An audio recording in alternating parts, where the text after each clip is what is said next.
तो शुरुआत में हमें एक प्लेन दिखाया जाता है जिसमें बहुत सारे मुसाफिर बैठे थे और ये प्लेन एक समंदर पर से होता हुआ अपनी मंजिल की तरफ आगे बढ़ रहा था। प्लेन के सारे मुसाफिर किसी भी खतरे से बेफिक्र होकर बातें कर रही थी और अपना सफर एंजॉय कर रही थी, मगर वो ये नहीं जानते थे कि कितना बड़ा खतरा उनकी तरफ बढ़ रहा है। तभी एक छोटी बच्ची अपने डैड से पूछती है कि हमें कितना वक्त लग जाएगा पहुंचने में, जिस पर उसके डैड कहते हैं कि अभी हम समंदर के ऊपर से गुजर रहे हैं, बेटा काफी वक्त लग जाएगा। वो बच्ची फिर खिड़की से बाहर देखने लगती है। बाहर उसे कुछ ऐसा दिखता है जिसे देखकर वो दंग रह जाती है। दरअसल उसने आसमान में उड़ती हुई शार्क्स देख ली थी। फिर वो ये बात अपने डैड को बताती है कि मैंने आसमान में उड़ते हुए शार्क्स को देखा, जिस पर उसके डैड यकीन नहीं करते। कहते हैं कि शार्क तो पानी में होती है, तो भला वो उड़ कैसे सकती है। प्लेन में बैठा एक आदमी अपने कैमरा से बाहर की वीडियो बना रहा था।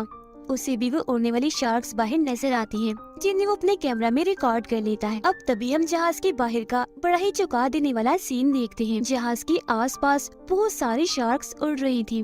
शार्क्स पर अजीब तरह के लोग भी सवार थे जिन्होंने फौज की वर्दी पहनी हुई थी। जिसके बाद शार्क्स पर बैठे वो लोग प्लेन पर कूदकर हमला कर देते हैं। पायलट्स को भी अपने सामने एक बड़ी सी शार्क दिखती है जो देखकर उनकी होश उड़ जाती है और फिर अगले ही पल वो शार्क सामने से उन पर हमला करके उन्हें खा जाती है। अब शार्क पर बैठे लोग जो प्लेन के अंदर आते हैं तो हमें पता चलता है कि कोई आम इंसान नहीं है बल्कि ये ज़ॉम्बीज़ हैं। लोगों में आते ही वो अंधाधुंध गोलियां चलाने लगती हैं, जिससे बहुत सारे लोगों की जान चली जाती है। वो ज़ॉम्बीज़ फिर बहुत से लोगों का सर ही दर्द से अलग कर देते हैं। कुछ लोगों के चेहरों पर जिस्मों के अंदर हथियार घुसा कर उन्हें बड़ी बुरी मौत देते हैं, जिससे प्लेन में हर तरफ खून ही खून फैल जाता है। ये सारा खून खराबा सिर्फ ये ज़ॉम्बीज़ ही नहीं कर रहे थे बल्कि इनके शार्क्स भी कर रही थी, क्योंकि वो भी इनकी तरह खूनखार और जालिम है। ये सब आदमखोर है। एक शार्क एक आदमी पर हमला करके बड़ी बेरहमी से उसे खा जाती है। ज़ॉम्बीज़ अभी भी नहीं रुकते, किसी का सर काट कर, किसी का चेहरा काट कर वो सबको बहुत बुरी मौत देते हैं। कुछ ही मिनट में वो प्लेन का ये भयानक नजारा बना देते हैं। अब जाहिर है ऐसा होने से प्लेन भी तबाह हो जाता है, और क्योंकि यही वो ज़ॉम्बीज़ और उनके शार्क्स करने आई थी तो मकसद पूरा होने के बाद वो यहाँ से चले जाते हैं। अब यहाँ सवाल ये उठता है कि ये ज़ॉम्बीज़ और शार्क्स कहाँ से आई, ये कौन है और लोगों पर इतनी बेरहमी से ये हमला क्यों कर रही है, इस बारे में हमें आगे पता चलेगा। अब इसके अगले सीन में हमें न्यूयॉर्क शहर दिखाया जाता है, जो हम एक प्राइवेट कंपनी को देखते हैं जो अमेरिकन आर्मी के लिए काम करती है। ये आर्मी को पूरे सिक्योरिटी, कमांडर्स और सिपाही देती है। अब हम इस कंपनी के मालिक को देखते हैं जिसका नाम रेक्टर है। वो एक प्रोफेसर भी है जो काफी बूढ़े लग रहे थे क्योंकि उनकी उम्र लगभग 105 साल थी। वो फिर एक अजीब सा इंजेक्शन जैसे खुद को लगाते हैं तो कंपनी का सिस्टम उनकी उम्र 105 साल की बजाय सिर्फ 75 साल बताता है, मतलब कि असली उम्र से बहुत ही कम। जाहिर है उम्र कम हो गई थी तो वो अब थोड़ा चलने फिरने के काबिल हो गई थी, जो वो 105 साल की उम्र में नहीं कर पा रहे थे। अब प्रोफेसर रेक्टर ठीक हो गई थी तो अपनी छोटी बेटी के साथ प्लेन पर होने वाले उस हमले की वीडियो देख रही थी, और ये वो वीडियो थी जो प्लेन के उस मुसाफिर ने अपने कैमरा में बनाई थी, जिसमें वो ये समझ पाते हैं कि कोई अजीब ताकत है जो दुनिया को अपने होने का एहसास करवाना चाहती है और ये बताना चाहती है कि हम वापस आ गए हैं दुनिया पर राज करने के लिए। इसके बाद सीन कट होकर आता है एक औरत पर जो और कोई नहीं बल्कि प्रोफेसर रेक्टर की बड़ी बेटी है, जिसका नाम डेबला है। असल में रेक्टर की कंपनी को इस बर्फीले इलाके में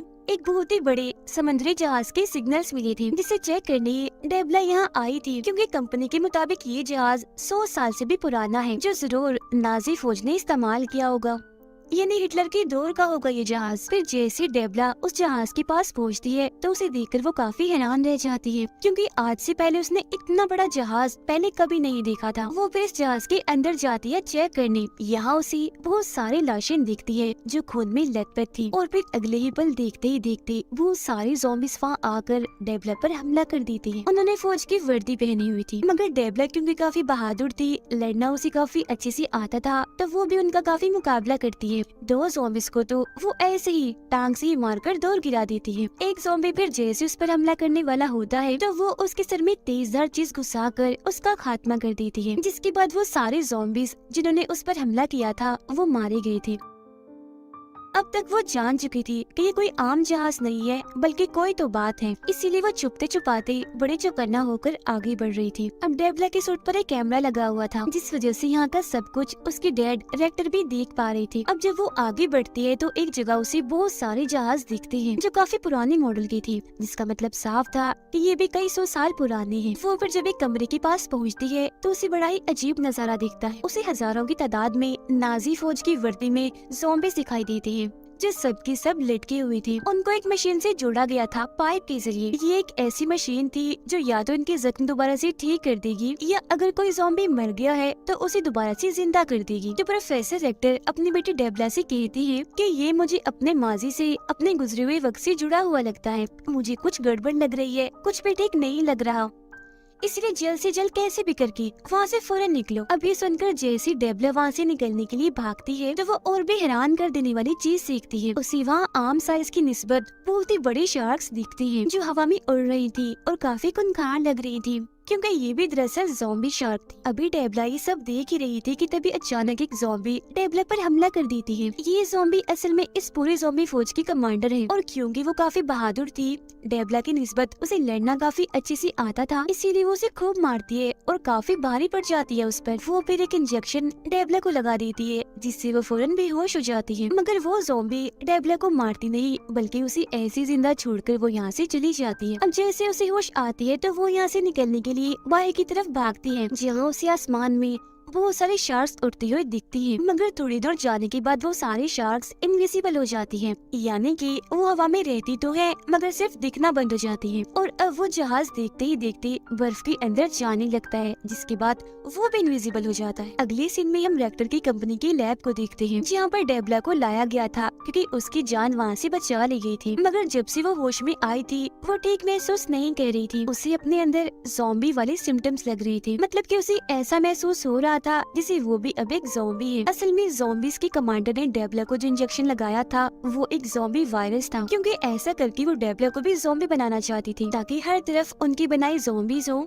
जिन्हें वो अपने साथ शामिल करके इंसानियत का जड़ से ही खात्मा करते और दुनिया पर राज करें। अब हम रेक्टर को उसकी दोनों बेटियों के साथ देखते हैं, जहाँ ये लोग खाना खा रही थी। तभी रेक्टर की छोटी बेटी कहती है कि आपने कहा था कि ये आपकी माजी से जुड़ा हुआ है, तो आज आप हमें अपने माजी के बारे में बता ही दीजिए कि आखिर क्या हुआ था, क्योंकि आपने आज तक अपने गुजरे हुए वक्त के बारे में हमें कभी नहीं बताया। जिस पर प्रोफेसर रेक्टर उन्हें बताना शुरू करते हैं कि ये बात 1942 की है, जब ब्रिटिश फौज ने जर्मन फौज यानी नाजी की फौज पर हमला करना शुरू कर दिया था। उन्होंने जर्मन के हर एक इलाके को तहस नहस करके रख दिया, जिस वजह से जर्मन फौज ने यानी नाजी की फौज ने ब्रिटिश के सामने घुटने टेक दिए। जिसके बाद हिटलर ने बदला लेने के लिए फौज के कमांडर से कहा कि प्रोफेसर रेक्टर को कहो कि वो एक ऐसा सीरम, एक ऐसा वायरस बनाए जिससे जिंदा इंसान वहशी और जालिम बन जाए, जबकि लाशों को दोबारा से जिंदा करके ज़ॉम्बीज़ बना दे, ताकि बगैर थके और दर्द का एहसास किए वो लोग ब्रिटिश फौज का सामना करें और आसानी से उन्हें हरा दे, जिससे जर्मन फौज को फतह हो जाए। और क्योंकि मैं उस वक्त नाजी फौज की लैब का साइंटिस्ट था तो मैंने आखिरकार वो सीरम तैयार कर ही दिया। मगर क्योंकि हर तरफ से हम पर हमला हो रहा था, जंग का माहौल था, तो ऐसे वक्त में मैं इस सीरम का एंटीडोट नहीं बना पाया, यानी एक ऐसी दवा जिससे सीरम की असर को खत्म किया जा सके और लोग दोबारा से नॉर्मल होकर अपनी असली हालत में आ जाएं। सीरम यानी वायरस की तैयार होते ही कमांडर इसे इस्तेमाल करने का हुक्म दे देते हैं, जिस पर रेक्टर उन्हें ऐसा करने से मना कर देते हैं, क्योंकि ये वायरस तो बन गया है मगर इसका एंटीडोट नहीं बना, जिस वजह से वो सारे फौजी और लोग जिन्हें ये सीरम दिया जाएगा जो इस वायरस का शिकार हो जाएंगे, उन्हें दोबारा से टेक नहीं किया जा सकेगा, जिस वजह से वो लोगों के लिए खतरा बन जाएंगे।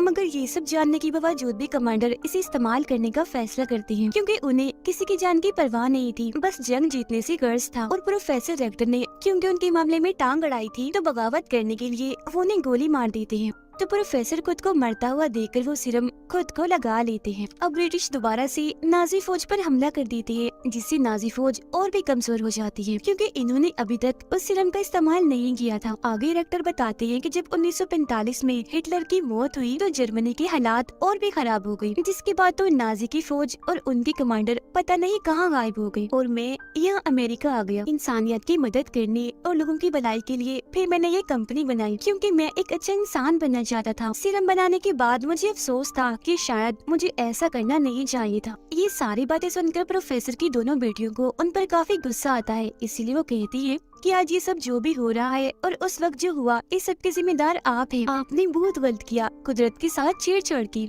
मतलब कि गॉड ने जैसा इंसानों को बनाया आपने उन्हें बदलना चाहा और मरने के बाद मुर्दा लोगों के साथ भी गलत किया, उन्हें ज़ॉम्बीज़ बनाकर। तो इसीलिए अब आप ही सबका कोई हल निकाल सकते हैं। इसके बाद हम देखते हैं नाजी फौज को जो ज़ॉम्बीज़ बन गई है और उन्होंने न्यूयॉर्क पर भी हमला कर दिया है, जिससे यहाँ पर ये बात साफ हो जाती है कि जो ज़ॉम्बी फौज और शार्क्स यहाँ पर आए हैं वो दरअसल नाजी फौज है हिटलर की, क्योंकि 1945 में गायब वो इसलिए हुए थे क्योंकि उन्होंने ये वायरस इस्तेमाल कर लिया था। है न्यूयॉर्क शहर में होने वाली ये सारी तबाही खबरों में दिखाई जा रही थी और इस अचानक हमले की वजह से बहुत सारे लोग मारे जाते हैं। अब यहाँ के अलावा ज़ोंबी नाजी फौज और भी कई सारे मुल्कों पर हमला कर देती है, जिनमें लंदन, जापान, कनाडा और चाइना शामिल थे। साथ ही शार्क्स आसमान में उड़ने वाले सभी प्लेन्स को तबाह कर रही थी, जैसा कि उन्होंने शुरुआत में किया था। ऐसा होने से सारी फ्लाइट्स बंद कर दी जाती है, मतलब कि हवाई सफर रोक दिया जाता है, क्योंकि एक एक करके बहुत सारे प्लेन्स तबाह हो गई थी। इन सारे हालात को देखते हुए डायरेक्टर अमेरिका के जनरल से वीडियो कॉल पर मीटिंग करते हैं, मगर बाद में इस मीटिंग में और भी बहुत सारे लोग शामिल हो जाते हैं, जिनमें प्रेसिडेंट, ऑफिसर, शार्क्स की डॉक्टर और कमांडर भी शामिल थे। अब इनमें से डॉक्टर बताती है कि शार्क्स हवा में इसलिए उड़ पा रही है क्योंकि इन पर कोई एक्सपेरिमेंट, कोई तजुर्बा किया गया है, जिसमें इनके जिस्म की कुछ चीजों को बदलकर इन्हें इस काबिल बनाया है कि ये पानी से बाहर हवा में उड़ सकती हैं। ये तजुर्बा बहुत ही बड़ा है, जिसमें शार्क के पूरे निजाम को उल्टा करके उन्हें आसमान में जिंदा रहने के काबिल बनाया है। और तो और जो इंजन उनके जिस्म पर लगाया गया है, उसकी मदद से वो जमीन से 4000 की बुलंदी पर उड़ सकती है। एक्सपेरिमेंट की वजह से शार्क का जिस्म इतना सख्त और इतना मजबूत हो गया है कि उनके जिस्म पर किसी गोली बारूद का कोई असर नहीं होगा, जिसका मतलब साफ है कि इनको मारना नामुमकिन है। अगर हमें इनका खात्मा करना है तो हमें भी इन जैसे हैवान और राक्षस बनाने होंगे, जिन्हें हम कंट्रोल करके इन पर हमला करवाएंगे। ये बात सुनकर ऑफिसर मना कर देते हैं, कहते हैं कि इस मुश्किल से निकलने का ये कोई अच्छा हल नहीं है, जिसमें कि हमें एक राक्षस को मारने के लिए दूसरा राक्षस बनाना पड़े, क्योंकि अगर वो राक्षस जिसे हम कंट्रोल करेंगे वो हमारे काबू से बाहर हो गया, तब हम क्या करेंगे। मगर अमेरिका के प्रेसिडेंट और जनरल ये चीज करने की इजाजत दे देते हैं। वो रेक्टर को कहते हैं कि तुम्हें इजाजत है, बना लो राक्षस जो इन सब का खात्मा करते। एयरपोर्ट पर हम देखते हैं कि काफी दिन के बाद, क्योंकि फ्लाइट खोल दी थी तो काफी रश था और तो और फ्लाइट में देर भी हो गई थी, जिस वजह से वहाँ बैठे मुसाफिरों को काफी गुस्सा आ रहा था। और फिर तभी एक औरत देखती है कि न्यूयॉर्क जाने वाली फ्लाइट बिल्कुल तैयार है, जो देखकर वो सभी लोग बहुत खुश हो गई थी और न्यूयॉर्क जाने वाले सारे मुसाफिर प्लेन में जाकर बैठ जाते हैं, जिसके बाद ये प्लेन अपने मंजिल इन्हें न्यूयॉर्क जाने के लिए उड़ जाता है। उधर रेक्टर के कहने पर उसकी दोनों बेटियां और बहुत सारे कमांडर्स ज़ॉम्बीज़ का खात्मा करने के लिए उस न्यूयॉर्क जाने वाले प्लेन का पीछा करने लगते हैं, क्योंकि वो जानते थे कि नाजी ज़ॉम्बी इस प्लेन पर भी जरूर हमला करेंगे, जिसका मतलब साफ था कि अमेरिका की गवर्नमेंट ने इस प्लेन को चारे के तौर पर हवा में उड़ाया है। और फिर नाजी ज़ॉम्बी सच में उस प्लेन पर हमला करने के लिए उसकी तरफ बढ़ते हैं। प्लेन में बैठी सारे मुसाफिर किसी भी खतरे से बेखबर होकर बैठी थी और फिर तभी लोगों को बाहर आसमान में ज़ॉम्बीज़ और शार्क्स दिखाई देने लगती हैं, जो देखते ही प्लेन में अफरा तफरी मच जाती है। लोग काफी डर गए थे। इसी के साथ वो ज़ॉम्बीज़ और शार्क्स भी प्लेन पर हमला कर देते हैं और हर बार की तरह इस बार भी वो अंधाधुंध गोलियां चलाकर पहले वैसे लोगों को मारते हैं और बाद में किसी की आंख फोड़कर, किसी का पेट फाड़कर बड़ी बेरहमी से वो लोगों को मारने लगते हैं। बहुत सारे मुसाफिरों का तो वो सर ही धड़ से अलग कर देते हैं, जिसके बाद प्लेन में आग लग गई थी। देखते ही देखते वो पूरा तबाह हो गया था। कुछ लोग जो बच गए थे वो प्लेन से बाहर गिर रहे थे, कुछ बेचारे ऐसे थे जो ज़ॉम्बीज़ का शिकार हो रहे थे और अब प्लेन पूरा तबाह होकर टूटकर नीचे जमीन की तरफ गिरने लगता है। दूसरे प्लेन में कमांडर रेक्टर की बेटी को एक बॉक्स देता है, कहता है कि इसमें वायरस का एंटीडोट है, इसे भी रेक्टर ने ही बनाया है, क्योंकि उन्हें लग रहा था कि हो सकता है डेबला भी ज़ॉम्बी बन जाए और अपने काबू से बाहर हो जाए, तो ये उसे लगा देना। जिसके बाद उसकी बेटी अपने डैड रेक्टर से बात करती है, कहती है कि अगर आपने ये एंटीडोट पहले बनाया होता तो शायद आज सब कुछ ठीक होता, दुनिया इतने बड़े खतरे में ना पड़ी होती। और आज आप लोगों ने क्या किया, मासूम लोगों को ज़ॉम्बीज़ का चारा बनाकर बहुत गलत किया। जिस पर रेक्टर कहते हैं कि हाँ, मैं मानता हूँ कि हमने फैसला बहुत बुरा किया है, मगर ऐसा करना हमारी मजबूरी थी। इसके बगैर हम ज़ॉम्बीज़ तक कभी नहीं पहुँच सकते थे और अब जो मैं करने जा रहा हूँ मैंने वो कभी करने का सोचा भी नहीं था, क्योंकि इसके बगैर उन सब का मुकाबला करना मुश्किल है।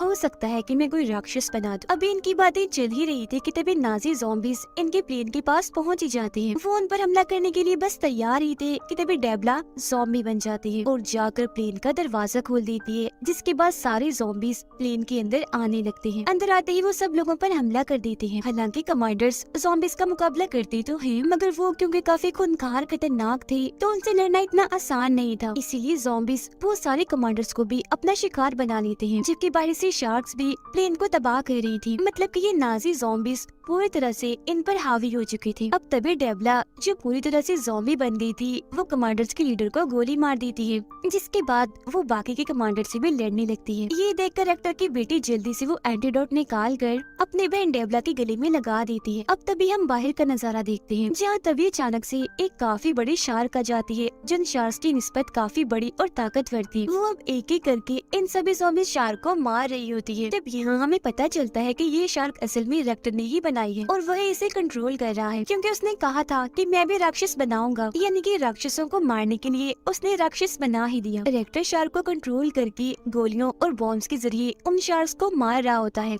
और तो और वो शार्क इतनी बड़ी थी कि वो बची हुई शार्क्स को खाने लगती है। प्लेन के अंदर भी सारे कमांडर्स मिलकर ज़ॉम्बीज को मार देते हैं। डेवला भी एंटीडोट की वजह से बिल्कुल ठीक हो गई थी। मरी हुए सारे ज़ॉम्बी शार्क नीचे पानी में गिरने लगती हैं। ये नजारा देखकर आर्मी जनरल बहुत खुश हो जाता है, क्योंकि ये देखने के लिए वो बेताब था, कब से इस वक्त का वो इंतजार कर रहा था। ये देखकर रेक्टर भी खुश हो गई थी, क्योंकि ज़ॉम्बीज के खिलाफ इन्होंने जो मिशन शुरू किया था वो इसमें कामयाब हो गई थी। इसके बाद दोबारा से नाज़ी जहाज को हम देखते हैं, यानी वही जहाज जो हमने शुरुआत में देखा था, जिसमें डेवला गई थी। जहाज के अंदर बहुत सारे ज़ॉम्बीज थे, क्योंकि ये नाजी की पूरी फौज थी, जिन्हें उनकी कमांडर हुक्म दे रही होती है दुनिया को तबाह करने का। जिससे यहाँ ये बात साफ हो जाती है कि रेक्टर और उसकी टीम ने उन ज़ॉम्बीज और शार्क को मारकर इस जंग को जीता नहीं है, बल्कि असली जंग तो अब शुरू होगी। और ये जंग बहुत ही बड़ी होगी, क्योंकि इसमें दोनों तरफ से ही राक्षस होंगे और रेक्टर एक के बाद एक राक्षस बनाएगा उनका खात्मा करने के लिए। क्योंकि वो साइंटिस्ट है, उसके पास ऐसी ताकत है कि वो बुरा नहीं हो सकता, ना ही वो कभी मरेगा। क्योंकि जैसा कि आपको याद होगा, उसने भी खुद को वो सिरम वो वायरस लगाया था, जिसके बाद एंटीडोट लेकर वो ठीक तो हो गया था, मगर उसके अंदर अलग ही ताकतें आ गई थी और अब वो इंजेक्शन लगा लगा कर अपनी उम्र छोटी करता रहता है। और जैसा कि उसने फैसला किया था वो दुनिया की मदद करेगा, इंसानियत को बचाएगा, तो अब ऐसा करने के लिए वो कुछ भी करेगा। इसी के साथ ये फिल्म इधर ही खत्म हो जाती है।